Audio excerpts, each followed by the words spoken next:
It's 4,543 words, shorter than most YouTube video descriptions, shorter than the terms and conditions you scrolled past this morning, and it runs a country of more than 340 million people. Almost nobody has actually read it. It's also the oldest written national constitution still in use anywhere on Earth. But here's the strange part. It doesn't tell you most of what you think it does. It's short, it's vague, and that was on purpose. So let's actually open it up. What is really inside the U.S. Constitution? Start with what it even is.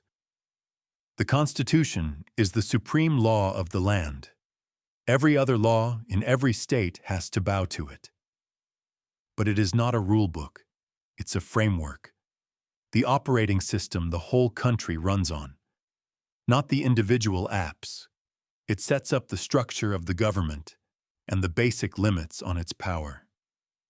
Then it leaves the details to the people who come later. That's why it's so short. It's the rules of the game, not the plays. It opens with the most famous 52 words in American history. We, the people of the United States, in order to form a more perfect union. Notice who's speaking. Not a king. Not even the states. The people. That phrase, we the people, was radical for its time. It says the government's power flows up from the citizens, not down from a ruler. But here's a surprise. The preamble grants no power at all. It's a mission statement, a preface. Inspiring, but on its own, legally, it does nothing. After the preamble, the entire original document is just 7 sections, called articles. 7. That's the whole blueprint for the government. And the order they come in tells you exactly what the founders cared about most. Let's walk through all 7. Fast. Article 1 creates Congress. The lawmakers. It's the longest article by far. The founders expected the legislature to be the strongest branch. Article 2 creates the president, the executive, the branch that carries out the laws. Article 3 creates the courts, the judiciary, the branch that interprets them. 3 articles, 3 branches. If that sounds familiar, we built a whole video on that machine. This is the document the machine comes from. Then the 4 most people have never heard of. Article 4 handles how the states deal with each other. It's why your driver's license works in another state, and why a fugitive can't escape justice just by crossing a state line. Article 5 is the big one. It's how you change the Constitution. Hold that thought. Article 6 contains the Supremacy Clause. It says the Constitution and federal law beat state law, every time. It also bans any religious test for holding office. And Article 7 just explains how the whole thing got approved in the first place. It needed 9 of the original 13 states to ratify it. Now the surprising part. What the Constitution does not say. The word democracy? Not in there. Not once. The word slavery? The original document deliberately avoids it, using euphemisms, even while it protected the practice. It wouldn't appear by name until it was abolished. God. Apart from the date in the year of our Lord, the original Constitution never mentions a deity. It's a deliberately secular document. Political parties? Never mentioned once. Several founders openly feared them. The Constitution is defined as much by what it leaves out as by what it puts in, which raises a question. If it's this old, why not just rewrite it? Because the founders made it brutally hard to change, on purpose. To amend the Constitution, you first need 2/3 of both houses of Congress to propose the change. Then 3/4 of all the states have to approve it. Article 5 is the lock on the machine, deliberately stiff so that no passing mood, no single angry year can casually rewrite the rules.